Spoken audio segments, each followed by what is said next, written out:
Assalamualaikum warahmatullahi wabarakatuh. Jadi ini aku mau melanjutkan video tutorial yang tadi. Setelah kita sudah mengisi pasar, kita langsung mengisi ke dashboard selanjutnya. Jadi ini aku sudah membuka foldernya Dadar Cirebon.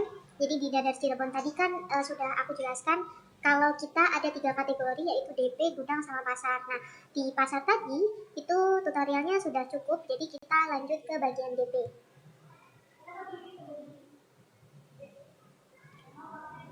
Nah, di bagian DP ini juga dia untuk dashboardnya kurang lebih sama dengan yang pasar. Jadi kita ada sheet panduan, terus juga ada sheet master. Di sini juga ada sheet rekap DP. Jadi sama panduan ini nanti kalian bisa melihat kolom A itu keterangannya apa, terus kolom B apa, dan lain-lain. Nah, kemudian di sheet master ini juga sama, nanti di sheet master ini dia muncul semua bahan baku DP yang kemungkinan besar tidak hanya digunakan oleh brand Dadar beredar, tapi juga bisa jadi dia digunakan oleh brand lain. Nah, bedanya nanti di kolom M ini dia akan ada filter bantuan kita memunculkan hanya yang disuplai ke Dadar aja, jadi gitu. Nah, di kategori ini juga sama, dia terdiri dari 2 kategori, yaitu kategori countable dan uncountable. Kalau uncountable itu dia tidak bisa dihitung penjualannya, tapi kalau countable dia bisa dihitung penjualannya dari nota panjang. Nah, kita lanjut ke tanggal 1. Jadi di tanggal 1 ini sama, jadi kita harus menyesuaikan dulu nama outletnya apa, terus tanggalnya berapa. Karena ini dashboard Februari, jadi aku ubahkan ini nama outletnya Dadar Cirebon, Dadar Kesambi Cirebon. Terus untuk tanggalnya ini kita buat Februari, sehingga ketika kita sudah mengubah itu di tanggal 1, maka di tanggal 2 dan seterusnya dia akan otomatis berubah juga. Nah, baru nanti kita kembali lagi ke tanggal 1, kita filter nih. Di sini sama kayak halnya pasar, di sini ada nama barang, terus ada brand Dadar. Nanti ketika kita membuka filternya hanya true, itu dia akan muncul item-item yang disuplai oleh DP ke Dadar aja. Nah, untuk stok awal ini juga sama, untuk di tanggal 1 kita isi manual, di tanggal 2 dan seterusnya kita akan otomatis gitu, menyesuaikan dengan sisa stok taking kemarin. Nah, untuk kolom pembelian ini kita isi berdasarkan invoice DP. Jadi seperti ini ya. Nah, jadi ini ya contoh invoice-nya DP. Ini invoice DP tanggal 11 Februari untuk Dadar Cirebon. Dia itu ada pemakaian ayam suwir, cumi gami, ceker tanpa tulang, kulit ayam, dan lain-lain. Nah, pemakaian ini atau invoice ini itu didapat dari laporan pemakaian yang sudah kalian setorkan ke grup DP. Jadi kalian kan punya buku nih. Bukunya itu seperti buku DP, dia itu ada stok awal, terus ada barang datang, terus ada barang keluar. Nah, nanti barang keluar itu yang akan diinvoicekan oleh DP. Nah, kemudian di sini nanti kalian wajib mengisi kolom pembelian yang ada di dashboard sesuai dengan pembelian atau invoice DP-nya. Nah, jadi kayak contoh di sini kan ada pembelian ayam suwir 600 gram 10 paket.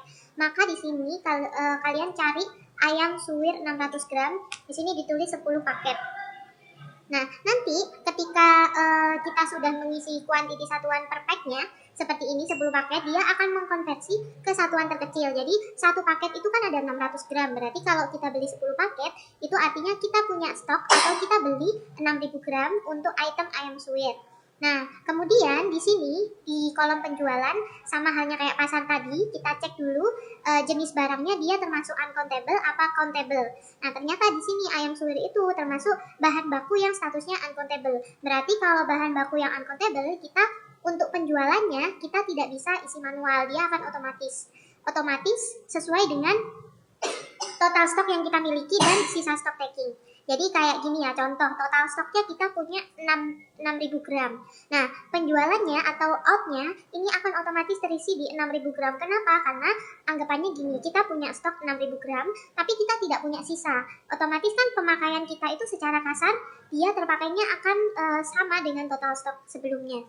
Gitu. Kecuali nanti ketika kamu datang ke outlet, ternyata ada sisa unosengan dari ayam suwir 600 gram ini, ada sisa 200 gram. Nah, maka di sini penjualan atau outnya dia akan tertulis di 5.800 kayak gitu. Nah, di sini juga akan ada nominalnya dari 200 gram ayam suwir ini, dia ketika dinominalkan itu ada berapa. Nah, kemudian di waste ini itu juga wajib diisi, barangkali nanti di item bahan baku DP ini kalian menemukan waste. Nah, terus ini mungkin cukup ya aku untuk menjelaskan bahan baku yang statusnya uncountable. Tapi untuk countable ini aku contohkan ke cumi gami yang 600 gram. Nah, cumi gami 600 gram ini kan dia per saset, bukan per packaging. Jadi ketika kita beli dia itu satu paket nih, contoh aja, satu paket itu isinya satu pieces, alias satu paket isinya 60 gram itu. Cuman sekarang untuk cumi gami yang sasetan ini sudah tidak diedarkan. Ini aku sekedar mencontohkan aja bagaimana caranya jika ada bahan baku yang statusnya countable, alias dia harus dihitung penjualannya. Nah, jadi bedanya ini, kita punya stok satu pieces, tapi di penjualan ini dia akan nol. Karena apa? Karena di jenis barangnya dia termasuk barang yang countable. Artinya kalau kita lihat di menu yang terjual, itu dia terjual satu porsi, satu pieces untuk satu porsi.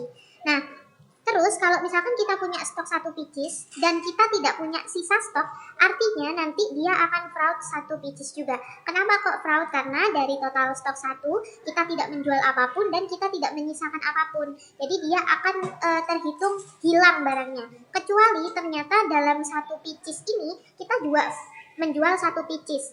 Nah, maka di sini akan balance. Dia tidak akan fraud. Kayak gitu. Nah, jangan lupa kalau misalkan sudah, ini aku anggap sudah selesai ya. Jadi nanti ketika kamu sudah mengisi bahan baku DP ini, maka jangan lupa di PDF, terus di download. Nah, jangan lupa formattingnya ini karena ini masih ada grid line-nya, jadi grid line-nya jangan dicentang. Lalu tinggal diekspor aja. Udah cukup untuk DP. Terima kasih. Wassalamualaikum warahmatullahi wabarakatuh.